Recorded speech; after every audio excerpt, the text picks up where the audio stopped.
Κυρίες και κύριοι, καλησπέρα.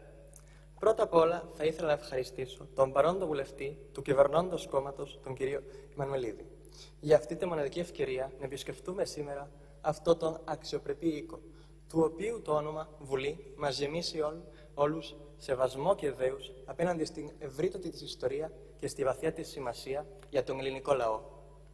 Επίσης, να εκφράσω εν ονόματι όλων των συμμαθητών μου τις θερμότατες ευχαριστίες σε όλες τις καθηγήτριες και τους καθηγητούς μας και βεβαίως σε όσους κάθε χρόνο συμμετέχουν και πραγματοποιούν το Θιέσπα. Ιδιαίτερα στον επιστημονικό υπεύθυνο του μαθήματος, τον κύριο Παναγιώτη Κοντό. Είναι μεγάλη μου τιμή να μιλήσω σήμερα εδώ ενώπιον όλων σας. Λοιπόν, αγαπητοί συμμαθητές, μία αναπόφευκτη ερώτηση, στην οποία όλοι μας κάποια στιγμή θα έπρεπε να απαντήσουμε, είναι η εξής. Γιατί μαθαίνετε τα ελληνικά? Δεν θα σας δώσω τη δική μου απάντηση, αλλά θα σας πω τα λόγια που μου είπε μια καθηγήτρια Λατινικών στο Πανεπιστήμιο, η οποία προσπαθούσε να μας ενθαρρύνει να μάθουμε τη γλώσσα.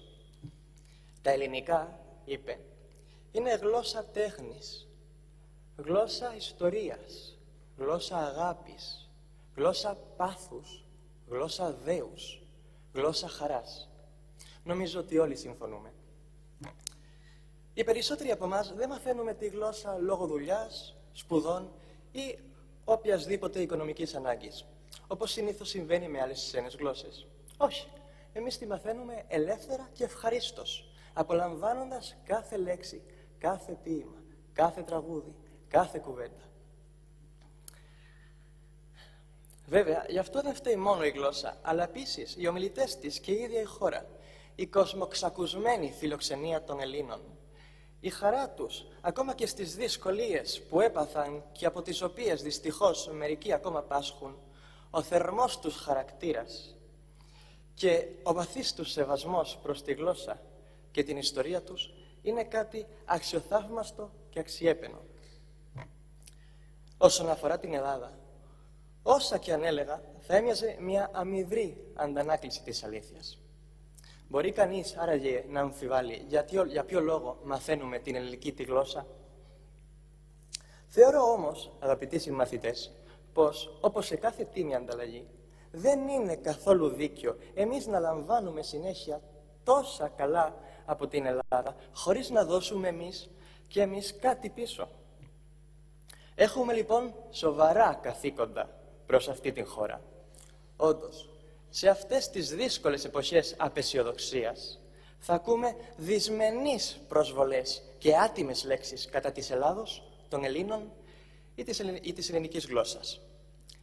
Ας μην επιτρέψουμε λοιπόν σε κανέναν, Έλληνα ή ξένο, να προσβάλλει το αντικείμενο του σεβασμού και της αγάπης μας. Ας δείξουμε στον κόσμο την αξία τους, γινόμενοι όπου και αν βρισκόμαστε επιμελείς πρέσβεις αυτής της πλουσιότατης γλώσσας και ευνοϊκοί θύλακες αυτού του αιώνιου πολιτισμού. Εγώ, εκ μέρους μου, θα εκτελώ αυτά τα καθήκοντα από τη Μαδρίτη της Ισπανίας, μελετώντας την ελληνική τη γλώσσα κατά μήκος της ιστορίας της και επεκτείνοντας τη δόξα της με πάθος και υπευθυνότητα. Η ελληνική γλώσσα, λοιπόν, κυρίες και κύριοι, δεν είναι απλώς γλώσσα. Είναι θησαυρός, ζωντανό τεκμήριο της εξέλιξης αυτής της χώρας με διάρκεια πάνω από 3.000 χρόνια, πηγή σοφίας και φωτός για την ευρωπαϊκή σκέψη, βασική στήλη της δυτικής λογοτεχνίας και του πολιτισμού.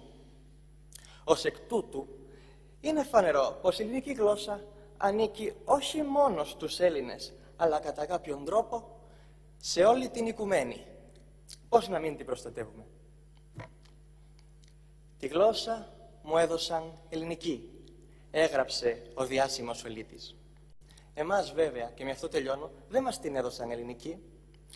Και όμως τη βρήκαμε, είτε τυχαία, είτε εξαιτίας κάποιου συγγενούς ή φίλου.